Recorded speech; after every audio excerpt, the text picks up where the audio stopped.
손흥민이 세계적인 축구 선수이고 그가 이끄는 한국 대표팀이 넘을 수 없는 벽이라는 걸 알고 있었다. 하지만 손흥민 다음 세대의 한국 대표팀마저 압도적인 격차로 우리를 찍어 누를 줄은 상상도 하지 못했다.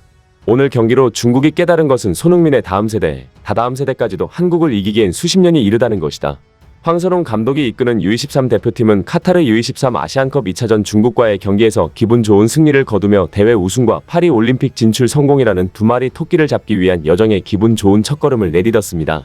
지난 아시안컵에서 확인할 수 있었던 것처럼 아시아 축구의 전체적인 수준이 올라가며 상향 평준화된 아시안컵에서 23세 이하 대표팀 또한 이제는 절대 강자가 없는 상황으로 중국도 만만치 않은 전력이라는 전문가들의 평가가 많았었는데요. 하지만 역시 공황증에 시달리는 중국답게 우리 한국팀은 압도적인 경기력을 보여주며 태생적으로 따라잡을 수 없는 격차가 무엇인지 똑똑히 보여주었습니다. 전반 초반에는 중국이 전술적으로 짜임새 있는 모습을 보여주며 한국의 골문을 위협했는데요.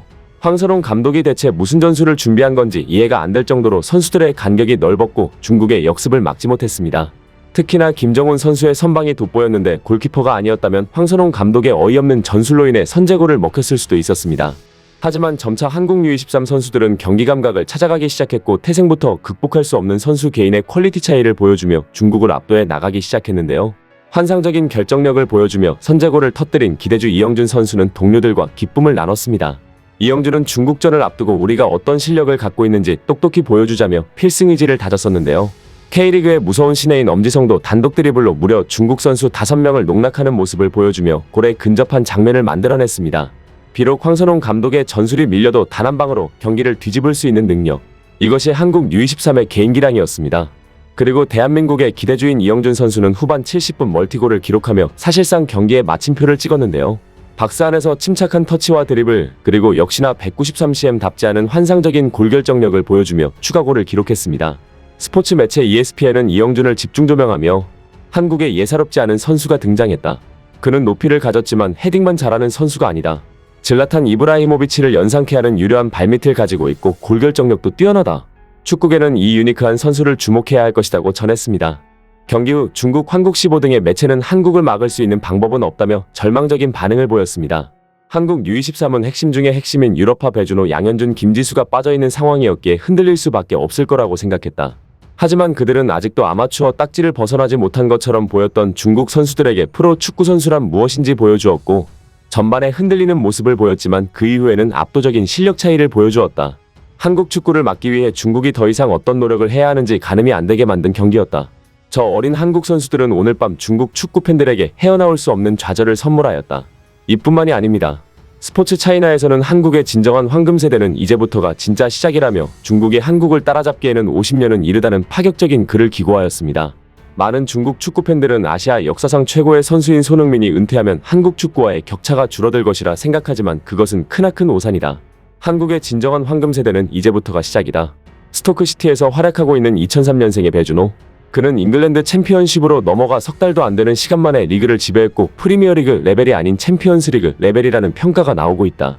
셀틱에서 활약하고 있는 2002년생의 양현준. 그는 K리그 역대 최다 이달의 영플레이어 수상과 더불어 22년도 K리그 올해의 영플레이어를 수상했고 셀틱 현지에서 영웅으로 불리고 있다. 바이에른 뮌헨에 소속되어 있는 2003년생의 이현주. 그는 SV 비스바덴으로 임대갔지만 그의 플레이를 보면 왜 세계적인 빅클럽인 뮌헨이 그를 품었는지 알 수 있다. 이현주는 뛰어난 탈압박과 동료를 활용하는 지능적인 플레이가 장점으로 그 포텐셜은 아시아 최고가 될 만하다. 셀틱에 소속되어 있는 2001년생의 권혁규. 그는 192cm의 장신임에도 불구하고 부드러운 테크닉과 박스투박스를 오가는 왕성한 활동량, 준수한 수비력을 바탕으로 중원 전 지역에서 뛸 수 있는 다재다능한 툴을 가지고 있는 선수이고 유럽에서 그 능력을 인정받아 중원에서 맹활약하고 있다. 놀라운 것은 여기서 끝이 아니다. 한국의 다음 세대는 수비 자원까지 중국이 절대 따라잡을 수 없는 수준이라는 것이다. 미트윌란에서 뛰는 2002년생의 이한범. 190에서 비롯된 제공권과 몸싸움 능력을 갖추고 있는 동시에 뛰어난 빌드업 능력까지 갖추고 있어 어린 나이에 FC서울 수비진의 중심으로 맹활약했고 이를 바탕으로 미트윌란으로 이적하는 데 성공했다. 그가 2002년생이라는 걸 감안하면 얼마나 뛰어난 센터백 자원인지 가늠할 수 있다. 브렌트포드에 소속되어 있는 2004년생의 김지수. 무려 만 18세의 K리그 프로 무대에 데뷔하여 기대를 모은 K리그 최대 유망주 중 하나였고 브렌트포드에서 깜짝 영입하며 귀추를 주목시켰다. 아시안컵에도 발탁되며 재능이 엄청나다는 걸 보여주었고 뛰어난 피지컬과 볼 경합 능력과 안정적인 빌드업 능력을 추고 있다. 이 밖에도 고영준, 조진호, 오현규 등 모두 어린 나이에 이미 유럽으로 건너나 가치를 입증하고 있고, 여기에 재능만으로는 한국 역대 최고라고 불리는 끝판왕 이강인도 불과 2002년생이다.